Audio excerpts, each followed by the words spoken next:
Empower the use of open source with software composition analysis from Revenera. Hello, and welcome to our first podcast in a series highlighting cybersecurity awareness. My name is Kendra Morton. I am a Principal Product Marketing Manager at Revenera, and today I'm going to be talking with Alex Rybak. But before I formally introduce Alex, let me tell you a little bit about what we're going to be talking about today. So President Biden has declared October as Cybersecurity Awareness Month. As many of you may or may not know, back in May, Biden signed an executive order on the heels of some pretty, I think, high-profile cyber attacks like SolarWinds, Microsoft Exchange, as well as the Colonial Pipeline attack. The order includes new security requirements that are in place or being put in place for software vendors who are supplying software to the federal government. It explicitly lays out the idea, however, that this is going to take a village, so to speak. It's going to take really the private sector and the public sector working together. So as, again, some of you probably know, there's a lot to creating and maintaining and enhancing a cybersecurity program, especially like what we're going to talk about today as it pertains to application security.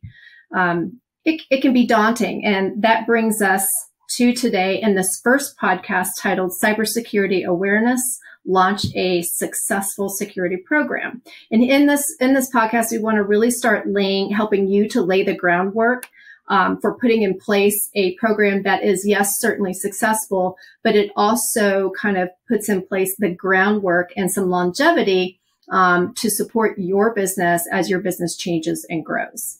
And we'll also dive into the executive order. We'll talk a little bit about a software bill of materials and what all of that means. All right, so let's get started. Let me introduce Alex Rybak. He is the Director of Product Management at Revenera, and he is also on the committee that is responsible for developing and maintaining an enterprise security program at Revenera. So, Alex, welcome. Thanks for having me, Kendra. Yeah, no worries, no worries. All right, so let's just get started. So what are the first steps, based on your experience, what are the first steps to really getting a cybersecurity program kind of off the ground and underway?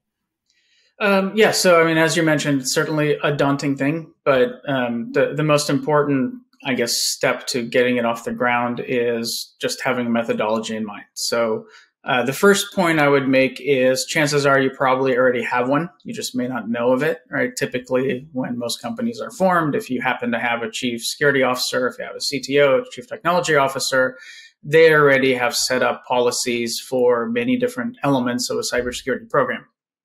I guess where I would probably start is making sure that you set a strategy and direction from the top. And again, this goes back to your CISO, goes to your CTO.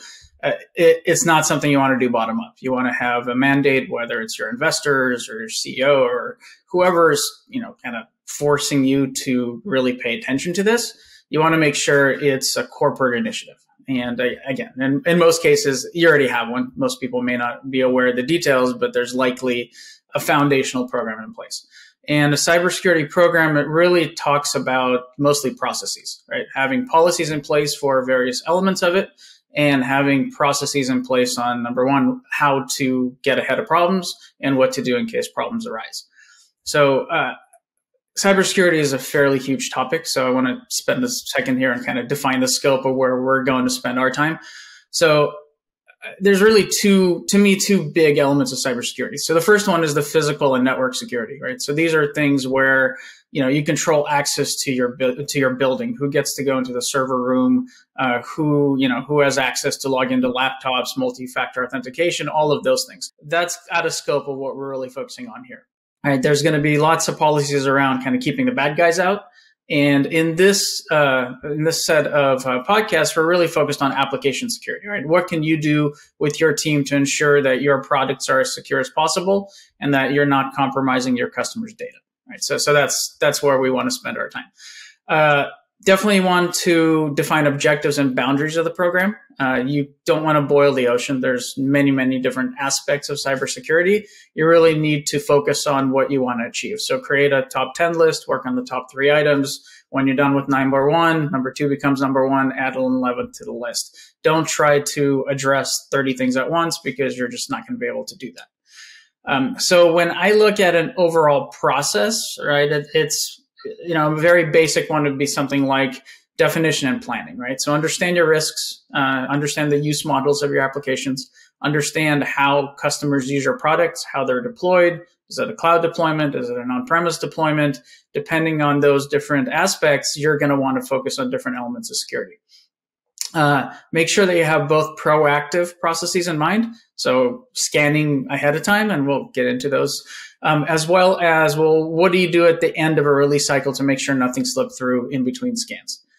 Focus on things like responses, right? What happens if there is an issue? How do you analyze the issue? How do you escalate it appropriately? What is your response going to be like? What's your containment strategy? What is your mitigation strategy? What's your patching strategy? All of these things really need to be looked at to have a complete view of cybersecurity. The final point I'll make is, number one, as you mentioned, it definitely takes a village, right? There can't be one person responsible for security. Everybody at the company shares responsibility. And you really have to look at the completeness for software security. So what that means is you've got to be doing your static code analysis scans, right? Are your developers injecting vulnerable implementations of functions, right? Are they writing code that exposes your product to runtime hacks? You got to do your pen tests, right? Whatever was coded in the product, when it's deployed, are there attack vectors that weren't foreseen when you're writing code, and is your product exploitable? And then the third part, and this is where we spend our time, is software composition analysis. Is, do you have dependencies that your team did not write, right? Code that you didn't write and you pulled in. Are they putting you at additional risk? Do you have vulnerable components coming in that you may or may not be tracking? And if you're not tracking them, you can't mitigate the vulnerabilities that can come from those. So making sure you're doing SAST, you're doing DAST, and you're doing SCA, and it's being done continuously, not ad hoc by a person who has to remember to push a button. Okay, just a couple of questions to follow up on that. So you mentioned quite a lot there. Is it a one and done, or all of that or nothing, or is there at least a place to start for organizations? Yeah, so definitely different opinions on how to get going. I personally would always recommend people start with automation, right? Try to integrate into your development process. Do not have a human responsible for remembering to push a button, right? That's where things fail. Make sure that every team is in some way engaged. So certainly training, critical element, right? Make sure people understand why they have to do this, because they're going to be held accountable for doing work that they may not be familiar with. So important to set your teams up for success. Certainly you want to make this a natural act, right? Don't make it yet another compliance thing someone has to do. So integrate as much as possible into the build, into your CI/CD process, into your bug tracking system, so that this becomes just another stream of quality data that goes back to the development team and back to their backlogs. So, make it as frictionless as possible for the engineering team. Okay, very good. So I mentioned the executive order at the, kind of introducing the podcast, and there's been a lot of kind of regulatory changes or additions that have happened over the last year or two and beyond. So how do all of the regulations, and specifically this executive order by the federal government, how does all that fit into what you just talked about? Should companies factor them in when considering or changing their approach to how they manage security at their companies? Yeah, good question. So, like everything else, there's kind of a maturity curve to this, right? This is just yet another compliance task that, one of very many that companies need to follow. And there's been discussions about license compliance, security compliance for years. There's been regulations that have popped up in various regulated industries, so things like automotive, things like financial industry. The recent executive order is really designed for anybody having business with the U.S. government and or military, right? And the idea is for us to have higher levels of cybersecurity controls. We need to understand what's inside the software that's being deployed. So the executive order, although it's narrow in its coverage, right, just meant for kind of U.S. government and anybody doing business with them, it certainly sent ripples through worldwide. There's lots of various regulations popping up in the EU. There's lots of groups that kind of led the initiative with regulations, now refactoring the criteria and making sure that there's alignment with the executive order. But at the end of the day, they really all talk about the same four things. So the first one is building and maintaining a complete and accurate software bill of materials. And think of the software bill of materials as kind of your soup can label, right? You buy soup, you look at the can, you kind of see the ingredients that went into the soup. Same thing with software, right? Unless somebody does the job of cataloging what are all of the different elements in your application and which organizations are responsible for maintaining those elements, you can't react to an event, right? So if you know what's in there, if you know what broke, you know what part is at risk, you know whom to go to fix the issue. So that's really the push. So that's number one. Number two is once you have this list of ingredients, make sure that you're able to report known vulnerabilities for each item. So very similar, again, kind of going back to the food analogy. If there is an ingredient you're allergic to, you need to know that ingredient is in the soup. Same thing with software. If you have a part that is vulnerable, you need to know what the part is and how you work around it to make sure that doesn't taint your application. Security is something that's very dynamic, right? Something could be great today, tomorrow a new vulnerability is discovered. So the third element is make sure that you keep this up to date. And you asked earlier, this, yes, absolutely must be continuous. This cannot be done once a year. It just needs to be part of the team's culture to do this on an ongoing basis. And then the fourth element is make sure that you have a strategy for fixing and patching and delivering patches either to your server or to your customers if it happens to be an on-premise application.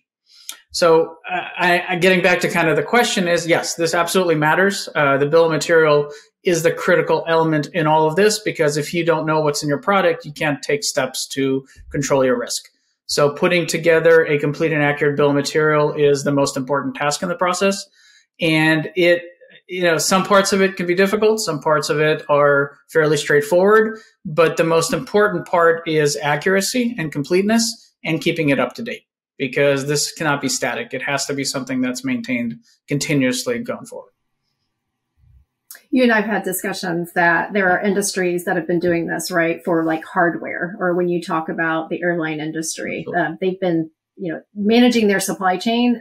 They're pretty good at that. So it seems like this is an effort to kind of get the software industry maybe on at least maybe equal par with what's happening in the hardware industry. Yeah, absolutely. I mean, if you go back to any sort of hardware industry, right? If you look at planes or cars, every single part, every single nut and bolt, every single wire is accounted for.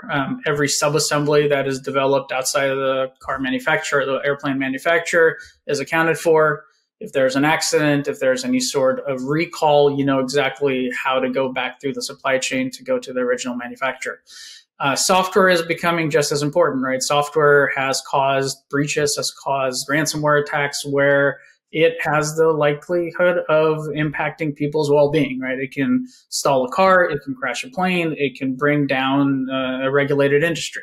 So it's becoming just as important as hardware, right? It's not tangible. You can't touch the software, but it plays just as much of a role in the product not harming people, not causing issues to infrastructure. So it needs to be managed just like you would manage hardware in an actual product, right? So yes, very similar analogies and very similar process needs to be followed. Yeah, very good. Okay.